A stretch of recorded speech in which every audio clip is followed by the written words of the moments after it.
গৌতম গম্ভীরের সঙ্গে মনোজ তিওয়ারির সম্পর্কের তিক্ততা গোপন নয়। এর আগেও বেশ কয়েকবার তাঁর নিশানায় ছিলেন টিম ইন্ডিয়ার হেড কোচ।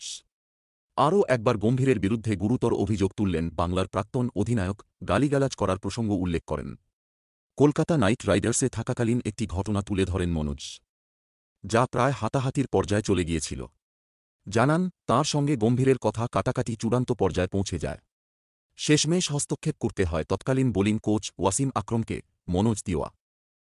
মনোজ তিওয়ারি বলেন, কোনো নতুন প্লেয়ার উঠলে তাকে খবরের কাগজে জায়গা দেওয়া হয়। হয়তো আমার ওপর রেগে যাওয়ার এটাও একটা কারণ। আমার পিআর টিম থাকলে আমি আজ ভারতের অধিনায়ক হতে পারতাম। একবার ইডেনে আমার ব্যাটিং পজিশন নিয়ে আমাদের দুজনের মধ্যে তর্কাতর্কি হয়। আমি হতাশ হয়ে বাথরুমে চলে যাই। ও আমাকে তাড়া করে এসে বলে, এমন আচরণ চলবে না, তোমাকে আর কোনোদিন খেলাব না, এইসব বলতে শুরু করে।